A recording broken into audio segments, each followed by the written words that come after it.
Welcome to simple life daily learning. ನಾನು ಇವತ್ತು paneer butter masala ಮಾಡ್ತಾ ಇದ್ದೀನಿ.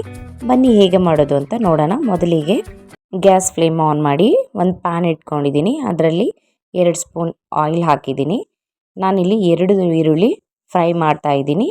ಸ್ವಲ್ಪ ಶುಂಠಿ, ಸ್ವಲ್ಪ ಬೆಳ್ಳುಳ್ಳಿ, ಅದನ್ನು ಕೂಡ ಚೆನ್ನಾಗಿ ಫ್ರೈ ಮಾಡ್ಕೊಳ್ಬೇಕಾಗತ್ತೆ. ಈರುಳ್ಳಿ ಸ್ವಲ್ಪ ಫ್ರೈ ಆದ ನಂತರ ನಾನಿಲ್ಲಿ ಕೆಲವೊಂದು ಮಸಾಲೆ ಪದಾರ್ಥ ತಗೊಂಡಿದ್ದೀನಿ. ಅದನ್ನು ಕೂಡ ಚೆನ್ನಾಗಿ ಫ್ರೈ ಮಾಡ್ತಾ ಇದ್ದೀನಿ. ಫ್ರೈ ಆದ ನಂತರ ನಾನಿಲ್ಲಿ ಕ್ಯಾಶ್ಯೂಸ್ ತಗೊಂಡಿದ್ದೀನಿ. ಅದನ್ನು ಕೂಡ ಹಾಕಿ ಫ್ರೈ ಮಾಡಬೇಕಾಗತ್ತೆ. ನಾನಿಲ್ಲಿ ಖಾರಕ್ಕೆ ಒಣಮೆಣಸಿನ್ಕಾಯಿ ತಗೊಂಡಿದ್ದೀನಿ. ಕಲರ್ಗೋಸ್ಕರ ಬ್ಯಾಡಗಿ ಮೆಣಸಿನ್ಕಾಯಿ ತಗೊಂಡಿದ್ದೀನಿ. ಇನ್ನು ಸ್ವಲ್ಪ ಬಾಡಿಸ್ಕೊಳ್ಬೇಕಾಗತ್ತೆ. ಇಲ್ಲಿ 2 ಟೊಮೆಟೊ ತಗೊಂಡಿದ್ದೀನಿ. ಅದನ್ನು ಕೂಡ ಚೆನ್ನಾಗಿ ಸಾಫ್ಟ್ ಆಗೋವರೆಗೂ ನಾವು ಫ್ರೈ ಮಾಡ್ಕೊಳ್ಬೇಕಾಗತ್ತೆ.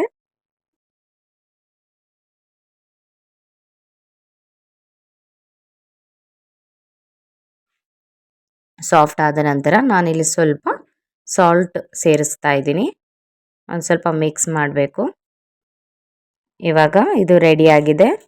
ಸ್ವಲ್ಪ ತಣ್ಣಗಾಗಲು ಬಿಡೋಣ. ತಣ್ಣಗಾದ ನಂತರ ಮಿಕ್ಸರ್ ಜಾರ್ನಲ್ಲಿ ಸ್ಮೂತ್ ಪೇಸ್ಟ್, ಈ ಥರ ಪೇಸ್ಟ್ ರೆಡಿ ಮಾಡ್ಕೊಳ್ಳೋಣ.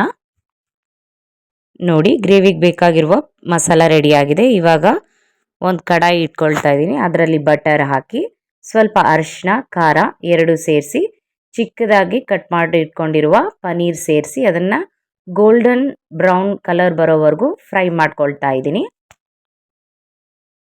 ನೋಡಿ, ಈ ಥರ ಕಲರ್ ಬರಬೇಕು ಪನ್ನೀರು. ಅವಾಗ ಅದು ಚೆನ್ನಾಗಿ ಫ್ರೈ ಆಗಿದೆ ಅಂತ ಅರ್ಥ.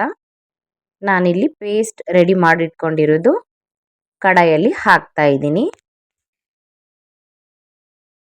ಇವಾಗ ಇದನ್ನು ಚೆನ್ನಾಗಿ ಮಿಕ್ಸ್ ಮಾಡೋಣ. ಪನ್ನೀರ್ ಜೊತೆ ಮಸಾಲೆ ಎಲ್ಲ ಕೂಡ ಹೊಂದೋ ಹಾಗೆ 1-2 ನಿಮಿಷ ಕೈ ಆಡಿಸ್ತಾ ತಿರುಗಿಸ್ತಾ ಇರೋಣ. ನಾನಿಲ್ಲಿ ನೀರು ಆ್ಯಡ್ ಮಾಡ್ತಾ ಇದ್ದೀನಿ. ಗ್ರೇವಿ ಕನ್ಸಿಸ್ಟೆನ್ಸಿ ನೋಡಿಕೊಂಡು ನಾವು ನೀರು ಆ್ಯಡ್ ಮಾಡ್ಕೋಬಹುದು. ಚೆನ್ನಾಗಿ ತಿರುಗಿಸ್ತಾ 5 ನಿಮಿಷ ಬಾಯ್ಲ್ ಮಾಡ್ಕೊಳ್ಳೋಣ. ಅದಾದ ನಂತರ ನಾನಿಲ್ಲಿ ಸ್ವಲ್ಪ ಕಸೂರಿ ಮೇಥಿ ಹಾಕ್ತಾ ಇದ್ದೀನಿ. ರುಚಿಗೆ ತಕ್ಕಷ್ಟು ಉಪ್ಪನ್ನು ಸೇರಿಸ್ತಾ ಇದ್ದೀನಿ.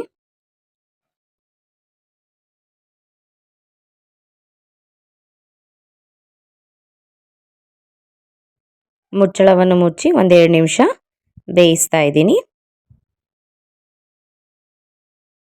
ನೋಡಿ, ಮಸಾಲೆ ಎಲ್ಲ ಚೆನ್ನಾಗಿ ಬೆಂದಿದೆ.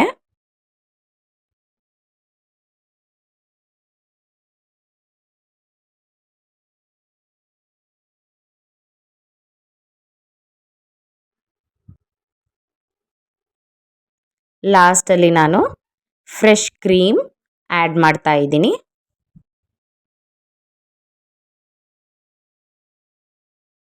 ರುಚಿಕರವಾದ ಪನ್ನೀರ್ ಬಟರ್ ಮಸಾಲ ರೆಡಿಯಾಗಿದೆ. ನೀವು ಮನೆಯಲ್ಲಿ ಟ್ರೈ ಮಾಡಿ ರೆಸಿಪಿ ಹೇಗಿತ್ತು ಅಂತ ತಪ್ಪದೆ ಕಮೆಂಟ್ ಮಾಡಿ. Thank you.